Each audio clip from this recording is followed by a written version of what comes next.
I understand that when you're new to the job, you want to do it as best as you can. So you're going to be asking a lot of the older guys, what are some tips or tricks that you can share with me, especially so that I can get out of here faster? I totally understand that when everyone is new to delivering for a DSP, they want to function as one of the top people in the company. You want to move faster than everyone else. You want to be able to crush the goals. You basically just want to dominate. So if you're like most younger folks, you probably want to hear some tips or tricks that'll help you do just that. Well, I'm going to be talking about some tips that if you look on Reddit or if you ask someone, they probably admit to doing this some of the time. And some drivers will just tell you that they do it all the time. You could probably get away with some of these inside the city in the downtown metro area, especially if you have a marked Amazon van. However, they are tips and tricks that you probably shouldn't be doing if you're driving a rental van. So let's get down to the first one, parking on the wrong side of the street.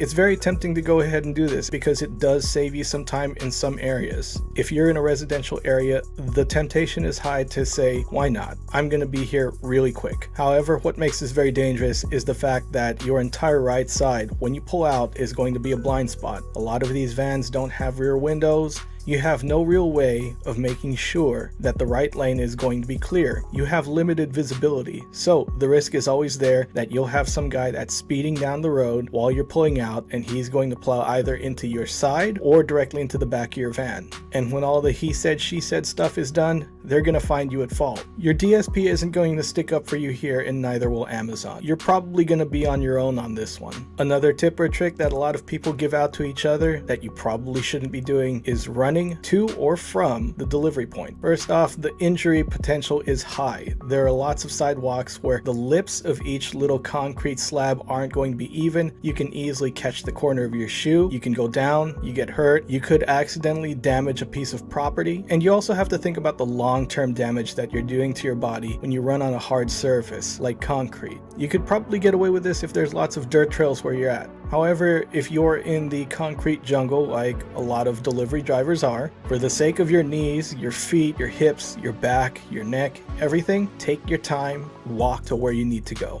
Do not break yourself in the future for a job that is minimum wage. Moving on, the third thing you shouldn't do, leaving your vehicles running while you deliver a package. Now, for some reason, people still do this as a tip, even though it says you're not supposed to do this in Amazon's official training. I get it, it seems like it'll save you some time. However, you have to think the potential for someone stealing your van is always going to be there. And that's something that you don't really want to risk your employment over. Lots of people do this for apartments, or if they think that they're in a safe part of the city. Dirtbags and their friends have cars too, just remember that. If you really need the money, you can't afford a foul up. And don't think that you're so big, bad, and intimidating that no one will try to test you on this. The fourth tip or trick that drivers need to stop dispensing to each other is not wearing your seatbelt. Sure, it feels like you're hopping in and out a lot quicker. You save 3 whole seconds. If you take 3 seconds total and you have 200 stops, that's what, 600? You break down that 600 into 60 seconds, you get 10 whole minutes. You're better off becoming more efficient at loading up your vehicle or being more organized than you are doing this stuff. You not only jeopardize your own health, but you're also putting others at risk too.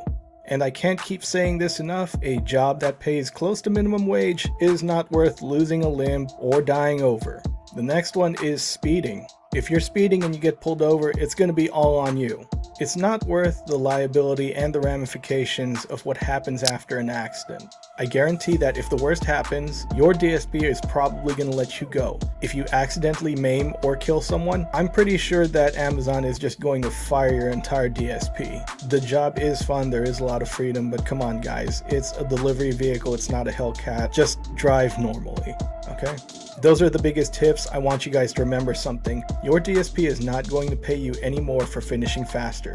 In fact, if you finish fast and you're at a DSP that pays by the hour, you're going to be the guy that rescues everybody, whether they're behind or not, so that everyone's time gets balanced out. If you're paid by the day, it still doesn't matter because that algorithm is going to adjust and inflate so that it fills up your time, because it's going to keep tracking you and making sure that you have a route that you can finish to the best of your ability. Of course, this depends on population density.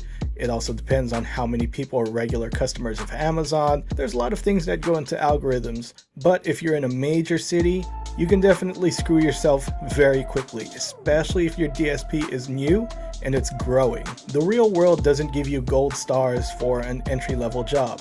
If you're a very efficient worker, sure, your DSP is going to love you, they're going to think you do a great job, you're a hard worker, but are you ever going to have the chance to advance, or will you always be a DA? To top it off, a lot of people that do advance, let's say they start working dispatch or they start doing other kind of driver duties, they're only getting a raise on average of $1 to $2 per hour.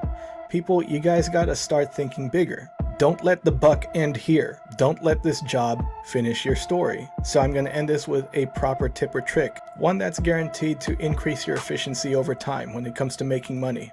Learn a skill, start a side hustle, or if you don't mind doing delivery work, use this experience to go to another company that treats you way better. I'm not saying that the DSP is the evil one here. What I'm saying is there's only so much money in this pool to go around in order to make sure that everyone gets paid what they're supposed to be paid and have the benefits to make everything legal. So just think of these tips and tricks as bad habits. Sure, they might make you feel like you're going a little bit faster, but hopefully I showed you you're not really saving that much time anyway. You gotta be safe out there, because at the end of the day, the only person that's going to take care of you on the road is you.